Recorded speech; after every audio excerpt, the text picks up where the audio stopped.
Bonjour à chacune et à chacun. Nous poursuivons notre pèlerinage et nous arrivons à la deuxième étape au psaume 121 que je vais lire. Le secours de Dieu, cantique des degrés.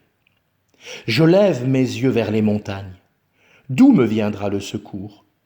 Le secours me vient de l'Éternel qui a fait les cieux et la terre. Il ne permettra point que ton pied chancelle. Celui qui te garde ne sommeillera point. Voici, il ne sommeille ni ne dort, celui qui garde Israël. L'Éternel est celui qui te garde. L'Éternel est ton ombre à ta main droite. Pendant le jour, le soleil ne te frappera point, ni la lune pendant la nuit.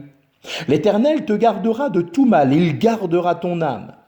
L'Éternel gardera ton départ et ton arrivée, dès maintenant et à jamais. Amen.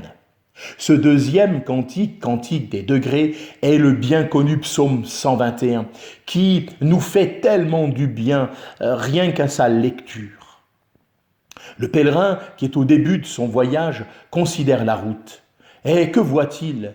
Il découvre les montagnes qui doivent être parcourues et il prend ainsi conscience de tous les dangers qui le guettent sur la route.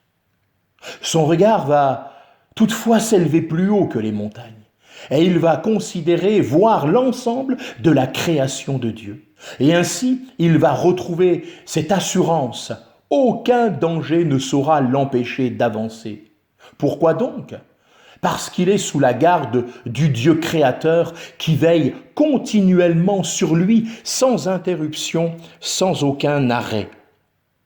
Dieu est celui qui est capable de subvenir à tous nos besoins, que ce soit sur le plan physique comme sur le plan spirituel.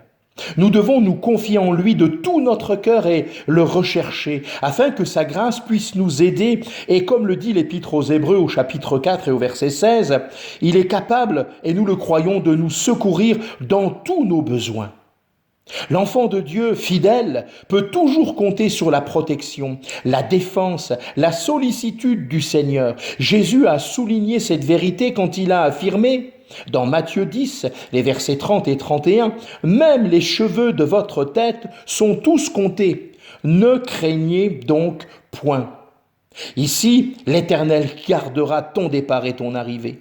Oh, nous pouvons appliquer cette pensée aussi bien à notre vie chrétienne, depuis que nous sommes nés de nouveau jusqu'au jour où nous quitterons cette terre, mais bien également à notre vie physique, lorsque le matin nous allons au travail et revenons à la maison pour nous reposer, Dieu nous garde en permanence. N'est-il pas celui qui est appelé le fidèle et le véritable? Alors que nous sommes en route, que nos yeux se tournent vers celui qui est toujours capable de nous visiter, de nous faire grâce et de nous bénir.